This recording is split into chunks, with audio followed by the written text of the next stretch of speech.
moo mën a taxaw dans ce pays là nga ne man j'exerce illégalement un métier nan kan moo mën a taxaw nga ne des médias que vous avez fréquentés que vous avez utilisés dans votre quête du pouvoir nga ñëw nga taxaw nga ne ces médias là n'existent pas. J'aurais bien aimé que celui que j'ai saisi mu jox ma les raisons. On nous a toujours pas donné les raisons mais gis nga junju doy na borom xel ñi ñu visé écartez leen de la liste là. Demandez-vous pourquoi ces médias là sont visés. Nous ne sommes pas des caisses de résonance pour qui que ce soit. ñoom bi ñuy nekk ci opposition ñun ñu nekk di def suñu liggéey on a subi beaucoup de désagréments parce que ñun dañoo taxaw ne dañoo tëddee njaaxanaay ñëpp la ñuy jox kàddu cette ministre war na rus sax taxaw di génn yenn médias yi ça n'a pas de sens ça n'a aucun sens te liñ ci jublu xam nañu ko mooy médias yi leen neex ñooñu ñooy exister médias yi leen neexul ñooñu duñu exister boobu ba tey maa ngi koy wax man je ne suis pas surprise moo tax je ne suis pas très sonnée lu ma xaaroon la ba ñu commencé pour étouffer ñu dañ commencé ci wàllu fiscalité bi on a tenu par une simple note du Premier ministre ñu annuler tous les contrats et conventions signés geler tous les paiements des créances dues aux médias nit ñi di supporter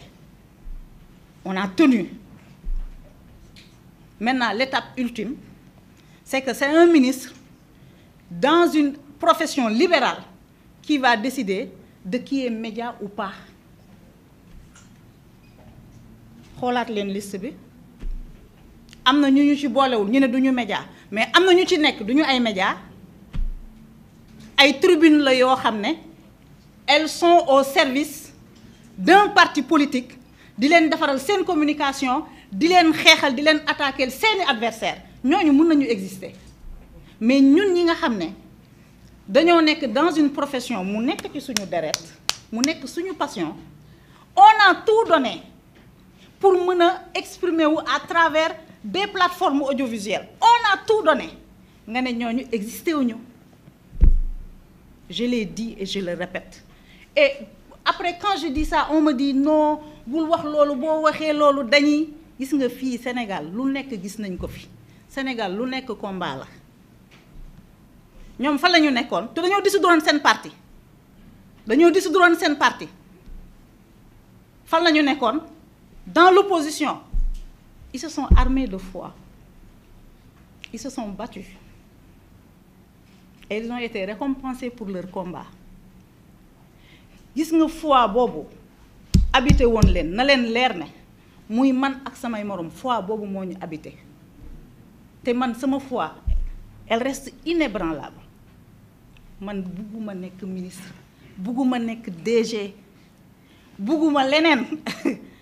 je veux exercer ma profession et je veux l'exercer librement ku ma tegaloon beneen poste ma ne la bugguma li may def moo ma gënal loolu nag mbëggeel la c'est une passion la passion elle est folle elle est irraisonnable pour vivre sa passion yéen ñëpp ay nit ngeen regardez un peu de quoi on est capable nga bëgg nit mënoo dund ak moom gis nga lu mu lay jaral ñun passion boobu la ñu am pour le journalisme il faut que le ministre ak son équipe comprennent que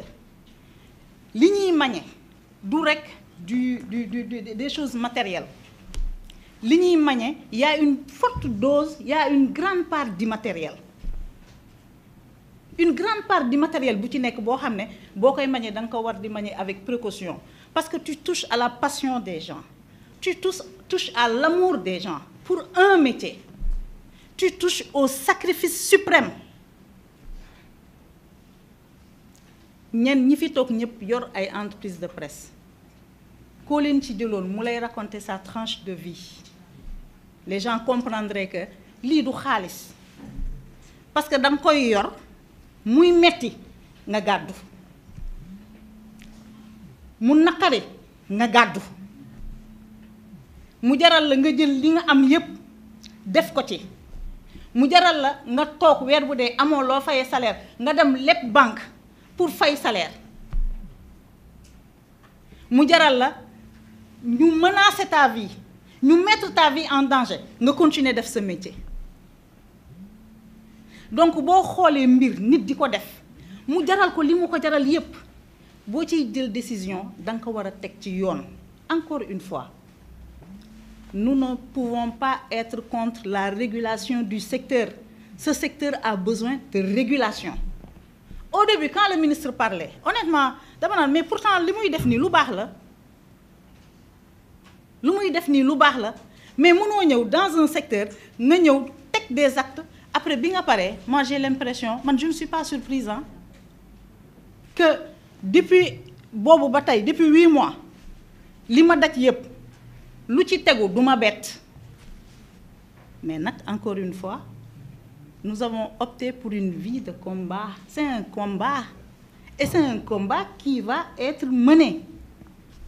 lu ñu ci góobe gar ko lu ñu ci góobe gar ko parce qu'il est question de la passion des gens, parce qu'il est question d'un choix existentiel boo xam ne dañu ko def ne man lii laa man journaliste laa bëgg a nekk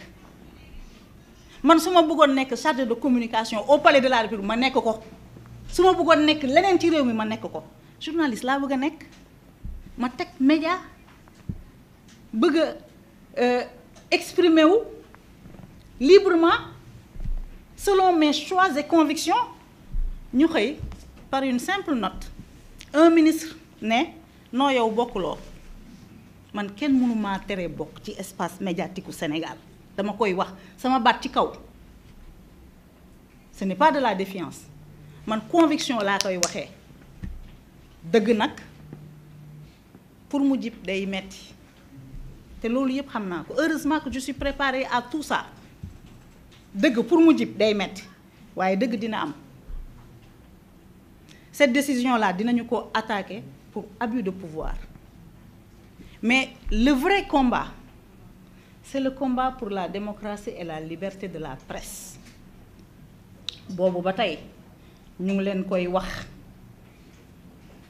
on nous disait que liberté de la presse menacé wul parce que amul journaliste bu ñu jàpp non waxoon naa ko fi dernièrement menacer liberté de la presse du rek jàpp journaliste menacer liberté de la presse bokk na ci violence verbale ak physique parfois bi ñuy xëpp ci yenn journalistes yi ak yenn médias yi menacer liberté de la presse bokk na ci nga fekk une entité de presse muy liggéey nga engager une communication une propagande pour justifier xañ boo leen xañ publicité boo xam ne dafa jóge ci état mu nekk lu normal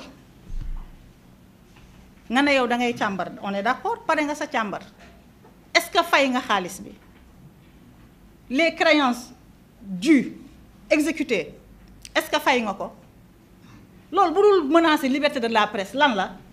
menacer liberté de la presse mooy nga fekk un média mu nekk au service de tout le monde de toutes les entités de tous les Sénégalais quelle que soit leur appartenance sociopolitique socio-professionnelle socio-économique nga ñëw par une simple note nga bëgg a rayer ces médias-là de la carte médiatique du Sénégal te ku xool yenn médias yu ñu visé kenn du dof xam nañ li làqu ci ginnaaw et puis même bu fekkee ne dañoo ne c'est provisoire conformé wu leen mais li doon gën mooy nga woo nit ñi ne leen écoute il te manque telle pièce wala comprendre ñu telle chose balaa ngay génne une liste provisoire. Mais il faut que même psychologiquement il faut que ñu jéem a fragiliser les gens c'est-à-dire il faut que déjà ngemb nañ seen caisse de résonance yi commencé nañu communication bi commencé nañu fen yi psychologiquement il faut que nga jéem a déstabiliser nit ñi il faut que nga jéem a jeter l'opprobre sur les gens en sortant une liste provisoire et en disant vous avez 72 heures pour vous conformer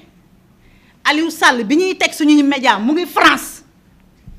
c'est pas un Aliou Sall buy ñëw décider que moi Maïmouna Ndour Faye ou les journalistes de Sen TV ou les journalistes de Le Quotidien amuñu droit exercer. Et dama koy renvoyer ci ngëm-ngëmam ak ci combat gis nga ngëm-ngëm bi mu am ba mu jaral leen ñu bàyyi lu bari ba mu jaral leen seeni waajur di leen woo naan leen arrêté leen ñu ne leen ñun dañoo gëm suñu projet ñun dañoo gëm suñu combat mu jaral leen ñu dund li ñu dund yépp na leen leer ne ngëm-ngëm bu ko raw mu ngi ci ñun ngëm-ngëm bu ko raw mu ngi ci ñun réew mi kenn ñun duñu fi nekk ay sous-citoyen réew mi duñu fi nekk nit yoo xam ne am nañu droit exister am nañu droit noyyi oxygène am na ñoo xam ne amuñu droit noyyi ko juste parce que ces gens-là dañ leen di déranger de par leur posture man duma média bu ñuy jënd kenn jënduma démb kenn duma jënd tey te waa Pastef war nañu am kersa ñëw ci nguur ñu naan dañoo supprimer un média comme 7TV comme Sen TV war nañu am kersa xam naa ne bu ñu gëmmee seeni bët dinañu am inconfort. On a payé de tout pour respecter charte de démocratie tey koo gis kulli Pastef dafa saf sàpp ci suñuy média et qu'est-ce qu'on nous reproche? De ne pas faire de la propagande. Qu'est-ce qu'on nous reproche? D'être équidistant. Qu'est-ce qu'on nous reproche? D'avoir été neutre. Un média doit être neutre. Au nom de quoi nga war a reprocher un média sa neutralité parce que yow jàpp nga ne tu mets en avant un projet. Ce projet-là xëy na ça doit être le Coran ou la Bible. Non, c'est un projet politique. C'est un projet politique. Mu am ñu ci am conviction gëm ko mu am ñu ci amul conviction gëmuñu ko loolu citoyen bi la le média yoonam nekku ci. Maintenant ñu indi benn nouvel ordre de la communication il faut être sur les plateaux il faut être des agences de communication man duma agence de communication wu kenn te ma voix là personne ne peut l'éteindre jusqu'à l'extinction du soleil dama leen koy wax ñu dégg ko sama voix kenn mënu ko éteindre. Ce n'est pas par une simple note qu'on va nous rayer de la carte. Ce matin dama doon seetaan El Malick mu wax bu am solo